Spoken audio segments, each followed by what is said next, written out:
Muy buenos días, queridos estudiantes. En esta oportunidad vamos a hablar de la segunda parte de lo que es la cátedra de operatoria y endodoncia. Vamos a hablar de lo que es la endodoncia, la parte noble de lo que es la pieza dental. Anteriormente en operatoria hemos hablado de la parte de los tejidos duros, las patologías que pueden encontrar. Cuando todo esto ha sido superado, entonces hablamos ya de un daño en el órgano noble que es la pulpa dental. ¿Cómo vamos a saber si hay algún daño? Para eso es este tema, diagnóstico y patología pulpar. Antes que nada tenemos que saber también los sinónimos de la endodoncia, cómo también se los denomina. Van a escuchar hablar mucho de lo que es la pulpectomía, que es sinónimo de endodoncia, de tratamiento de conductos, tratamiento de canales, y en muchas circunstancias van a oír hablar de extirpación del nervio. Entonces, ¿cuál es la definición de endodoncia? ¿Qué es lo que abarca? La endodoncia es un campo de la odontología que va a estudiar la anatomía de la cavidad pulpar, tanto la cámara como los conductos radiculares, su funcionamiento en estado de normalidad, las enfermedades que las pueden aquejar, sus causas, así también cómo prevenirlas y el tratamiento una vez que ya se han presentado estas patologías. También las repercusiones que pueden tener sobre los tejidos adyacentes, es decir, sobre los tejidos periapicales. ¿En qué casos se realiza una endodoncia? En primer lugar, cuando la caries es penetrante, como lo podemos ver en las imágenes. En lesiones no cariosas, que pueden ser de tipo fisiológico y no fisiológico. Fisiológico como las atriciones, en las cuales en esta imagen podemos observar ya la entrada de los conductos radiculares. También podemos ver en otro tipo de que no sea fisiológico, como la erosión, abrasión o abrasión, donde veamos expuesto ya el conducto radicular. En el caso de restos radiculares, cuando vayan a ser utilizados como pilares para el sostén de unas coronas. En el caso de traumatismos, cuando hay fractura de la corona con exposición de la pulpa dental. La endodoncia también está indicada en los casos de apicoformación. Cuando el cierre apical no se ha completado, entonces realizamos una endodoncia para poder llegar al cierre apical. Generalmente en el caso cuando hay dolor, piezas con corona que no han tenido la endodoncia respectiva. Entonces se realiza primero la endodoncia y nuevamente se pone la corona. Como habíamos dicho anteriormente, como pilares para prótesis fija. En esta imagen podemos ver la realización de la endodoncia y recién la puesta de la corona.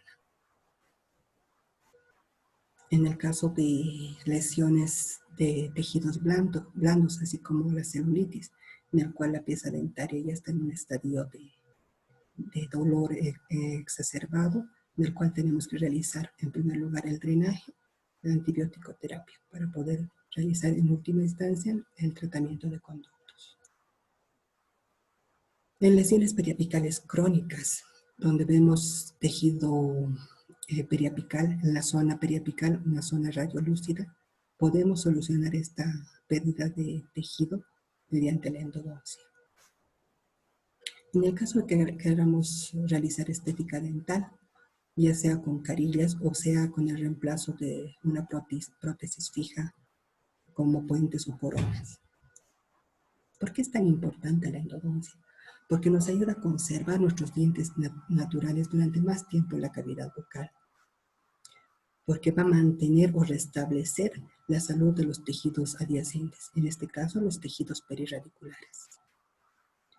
Y en el caso de una comparación con los implantes, tienen el 100% de biocompatibilidad en comparación con los implantes que tienen un 95% aproximadamente de compatibilidad.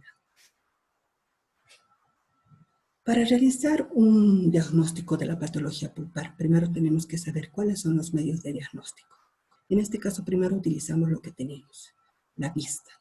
A través de la vista vamos a ver caries de coloraciones blanquecinas u oscuras que nos van a sugerir presencia de caries. Vamos a ver también los cambios de color. Cuando vemos este cambio de color, ya estamos pensando en un diagnóstico. Por ejemplo, en este caso, si vemos un poco más oscuro, estamos pensando que esta pieza o bien tiene un tratamiento de conductos previamente realizado o bien tiene una necrosis pulpar. A través de la observación podemos ver la profundidad de las cavidades. Al ver esta profundidad ya tenemos la sospecha de que se trata de una comunicación pulpar y por ende de endodoncia. En este caso vemos una masa carnosa. Al ver el color ya estamos sospechando de que se trata de un pólipo gingival. Otro medio de diagnóstico es la exploración. Para esto utilizamos nuestra famosa triada, la cual consiste en la pinza para algodón, el espejo bucal y la sonda exploradora. Con este instrumental podemos determinar la presencia de fisuras, filtraciones, caries, que nos puedan determinar si esta pieza va a tener signos, sintomatología o no. Otro medio de diagnóstico es la percusión. En primer lugar vamos a tener la percusión vertical. Esta percusión vertical nos sugiere un compromiso de origen pulpar, mientras que al hacer una percusión en forma horizontal, si hay signos, sintomatología o hay reacción del paciente, nos sugiere que está comprometido el tejido periodontal. La percusión puede ser en forma directa, indirectamente con el pulpejo de los dedos, o bien indirecta a través del mango del espejo. Otro medio de diagnóstico es la palpación, que nos va a dar grandes datos. La palpación puede ser de diferentes técnicas, con diferentes técnicas. En primer lugar, cuando se realiza con un solo dedo, se denomina digital. Cuando se hace con 2 o más dedos, bidigital. Cuando es con una sola mano, se llama manual. Cuando es con 2 manos, es bimanual. Se hace una palpación circular para determinar si la estructura que estamos analizando se desplaza o no. También la palpación es súper importante porque nos van a dar otros datos. Por ejemplo, si el órgano afectado o el lugar afectado es de tipo superficial o si presionamos es de tipo más profundo. También nos da otros datos como el tipo de consistencia que tenga, si hay sensibilidad o dolor, si hay temperatura, si hay edema, si hay resistencia, si está indurado o no. La movilidad dentaria, un medio de diagnóstico súper importante en el caso de abscesos dentoalveolares agudos, cuando ya el paciente no sabe cuál pieza dentaria es la que le está molestando. Cuando hay un absceso dentoalveolar agudo es que se ha lesionado o ya el absceso ha abarcado todo lo que es el tejido periodontal. Entonces, en ese caso, al ser el tejido periodontal un tejido de sostén, ¿qué va a pasar? La pieza se empieza a mover. Por eso la movilidad dentaria puede ser bimanual o bidigital, mejor dicho. Nos va a determinar la pieza que está originando la patología. Si se mueve esta pieza, de hecho que es esta pieza. Otra forma es con el pulpejo y con el mango del espejo. Dentro de estos medios de diagnósticos, una que merece una especial mención es las pruebas de vitalidad. Las pruebas de vitalidad se van a dar a través del frío y del calor. El frío podemos aplicar mediante la jeringa triple con agua fría y ver si el paciente reacciona o no. Si reacciona es que la pieza está viva o la pulpa dentaria está viva. Otro medio de diagnóstico más certero también para saber el grado de patología que tiene la pulpa es mediante el calor. Aplicamos la gutapercha, la gutapercha calentada en el mechero por unos 3 segundos. Aplicamos en el tercio medio vestibular, medio acervical. Si el paciente reacciona, esta pulpa está viva. Si no reacciona, entonces tenemos que sospechar que esta pieza está muerta, es decir, que tiene una necrosis pulpar. Pruebas complementarias. Todo lo anteriormente hablado nos va a dar ya un diagnóstico clínico. Ya tenemos que tener ese tipo de diagnóstico. Como dice este nombre, pruebas complementarias. Son complementarias al diagnóstico presuntivo. Si sospechamos de una muerte pulpar, entonces pedimos una radiografía periapical, en la cual en la radiografía periapical vamos a corroborar si hay compromiso de los tejidos adyacentes. Si son varias piezas, podemos pedir una radiografía panorámica para ver el compromiso entre piezas vecinas opuestas. Y para determinar, contrastar, está lo último, que es el radiovisor. Bueno, antes de empezar lo que es la patología pulpar propiamente dicha, tenemos que saber cómo funciona el órgano pulpar en estadio normal. Entonces, para eso tenemos que saber que está constituido como ya habíamos dicho en operatoria, por tejidos duros. En primer lugar está el esmalte, la dentina y la pulpa dentaria. En la raíz vamos a tener el cemento, ¿verdad? La dentina y la pulpa dentaria. Cuando los órganos o las estructuras duras están siendo afectadas, empieza a producir lo primero, la coloración blanquecina, la desmineralización del esmalte. Ahí denominamos caries de esmalte. Cuando va profundizándose, ya a nivel de la capa superficial de la dentina, hablamos de caries de dentina superficial. Si va profundizándose, vamos a hablar de caries de dentina media. En mayor profundidad, caries de dentina profunda. Y cuando ya están más cerca, ustedes se acuerdan de lo que es la permeabilidad dentinaria.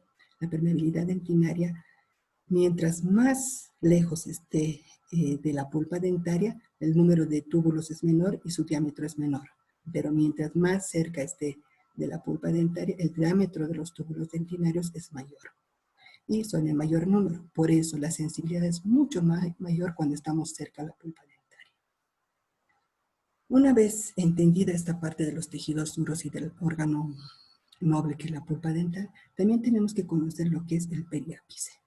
El ápice radiográfico, por donde van a salir y entrar los nervios y arterias, que van a irrigar y van a inervar lo que es esta pieza dentaria. Una vez entendido y repasado más que otra cosa lo que es la parte normal, cuando ya existe algún tipo de patología, cuando existe algún tipo de enfermedad o dolor en la pulpa, podemos hablar de inflamación pulpar. Eso se denomina pulpitis. Dentro de las pulpitis podemos clasificarlas en dos tipos, las reversibles y las irreversibles. Este cuadro es de autoría propia, entonces no la van a encontrar en ningún otro libro, pero es una síntesis de todos los términos que vayan ustedes ir leyendo en lo que es libros, artículos y demás, para que puedan saber dónde se encasilla, para que sepan a qué se está refiriendo cierto autor. Entonces, repito, se van a dividir en pulpitis reversible e irreversible. Dentro de las reversibles vamos a hablar de lo que es la hiperestesia dentinaria y de la hiperemia pulpar. Dentro de las irreversibles vamos a hablar de las sintomáticas o asintomáticas. Si se dan cuenta, las letras en color amarillo quiere decir que son sinónimos. ¿Qué quiero decir? Son pulpitis irreversibles sintomáticas o también denominadas pulpitis agudas o también denominadas pulpitis a cavidad cerrada. Lo mismo con las asintomáticas. Sus sinónimos son pulpitis crónicas o pulpitis a cavidad abierta.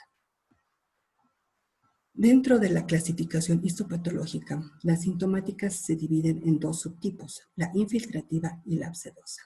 Las asintomáticas a su vez se van a dividir en dos subgrupos, la ulcerosa y la hiperplasia pulpar. De acuerdo a la causa que está produciendo esta exposición pulpar, las ulcerosas se dividen en traumática o primaria y la atraumática o secundaria. Una vez que se termina este ciclo de inflamación pulpar y si no se ha dado solución a este tema, entonces se va a producir lo que es la muerte pulpar. Ahí vamos a hablar de lo que es la necrosis pulpar. Cuando hay un agregado infeccioso se denomina gangrena pulpar. Otro tipo de alteraciones pulpares que podemos encontrar son las atróficas o las degeneraciones pulpares. Entre ellas vamos a tener las atróficas, las calcificaciones y la reabsorción interna. Vamos al primer tipo, las pulpitis reversibles. Al hablar de inflamación pulpar de tipo reversible, queremos decir que puede volver a su estadio normal, que una vez quitado el estímulo, esta pieza va a volver a su estadio normal. ¿Qué quiere decir esto? Que no necesita la endodoncia. En este caso, por ejemplo, podemos realizar una limpieza de la cavidad, realizar unos protectores pulpares, dentinopulpares, y realizar una resina. Con eso quedarían sellados los túbulos dentinarios causantes del dolor y no hay ningún otro tipo de problema. Ya no necesitamos lo que es la endodoncia. ¿Cuál es la diferencia entre hiperemia pulpar e hiperestesia pulpar? En que esto es crónico, se da con el tiempo, es una caries crónica. En cambio, la hiperestesia pulpar es en forma brusca, hay una exposición brusca de los túbulos dentinarios. No ha habido tiempo de que se forme dentina de reparación esclerótica, por eso el dolor es más exacerbado. Pero la característica es la misma, el dolor dura mientras el estímulo está presente. Una vez retirado el estímulo, inmediatamente cesa el dolor. Cuando la pieza dentaria no ha sido tratada, esa reversibilidad que teníamos inicialmente no ha sido tratada, la caries sigue entrando, las toxinas de las bacterias entran a través de los túbulos dentinarios. Entonces se va a producir lo que es la pulpitis irreversible. Existen dos estadios de acuerdo a su profundidad. En primer lugar vamos a tener la infiltrativa, ¿ya? ¿Cuál es la clínica de esta clínica infiltrativa? Esa cavidad cerrada, como se les dice. En esta imagen podemos ver que hay una restauración con amalgama, hay una mancha blanquecina que nos está sugiriendo una desmineralización y por dentro seguro que hay una caries. Si hacemos la prueba de vitalidad, va a haber dolor, ¿ya? Pero ¿cuál es la diferencia con una pulpitis reversible? Si hacemos con agua fría, duele unos segundos más de retirado el estímulo. Radiográficamente no vamos a ver nada porque en todo estadio agudo no se ve nada radiológicamente. Eso por favor recuerden, en ningún estadio agudo vamos a encontrar nada radiológicamente a nivel del periápice.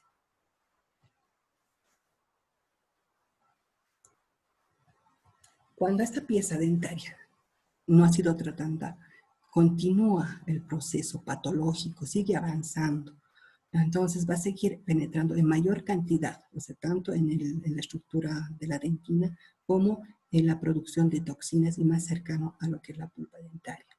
Entonces, al tener mayor cantidad de toxinas y proximidad a la pulpa, hay un mayor efecto, una mayor reacción de la pulpa dentaria. La pulpa dentaria histopatológicamente reacciona con la inflamación aguda. En la inflamación aguda tenemos que recordar los signos de Celsius, que eran rubor, tumor, calor, pérdida de la función. Lo mismo pasa en la pieza dentaria, porque recordemos que la pulpa dentaria es un tejido conectivo, y al tener tejido conectivo tenemos células de defensa. Estas, al contacto con las toxinas, van a salir, pero es en el único lugar del cuerpo humano donde la inflamación es mala. ¿Por qué? Porque las paredes son inextensibles. Al haber tumor, hace presión a las terminaciones nerviosas. Por eso el dolor es tan agudo. Clínicamente en esta etapa vamos a ver el paciente nos va a relatar un gran dolor. En primer lugar, de tipo nocturno, ya no es provocado, es espontáneo. Es de tipo pulsátil, es como si tuviera en el corazón, en el diente. No saben dónde es irradiado, es reflejo. Puede ser como punzadas, eso se denomina lancinante. Si ustedes recuerdan, la inflamación tiene calor y el calor se contrarresta con el frío. Por eso es que el paciente instintivamente se pone cosas frías, hielo inclusive, para poder disminuir esta inflamación y producir una vasoconstricción y que no haya dolor. En las imágenes podemos ver cavidades cerradas. En este caso hay una restauración con resina, pero el paciente relata que no ha dormido, que ha tomado analgésicos, pero que no le calmaban y demás. Hacemos la extirpación de la restauración y vemos cómo empieza a drenar. Esa es la inflamación que está saliendo. El otro gran grupo que estábamos observando en el cuadrito que inicialmente les he presentado son las pulpitis irreversibles asintomáticas. ¿Cuál es la característica de esto y diferencia de las pulpitis sintomáticas? Que son más en superficie que en profundidad. Ya son de larga data, son crónicas. ¿Ya?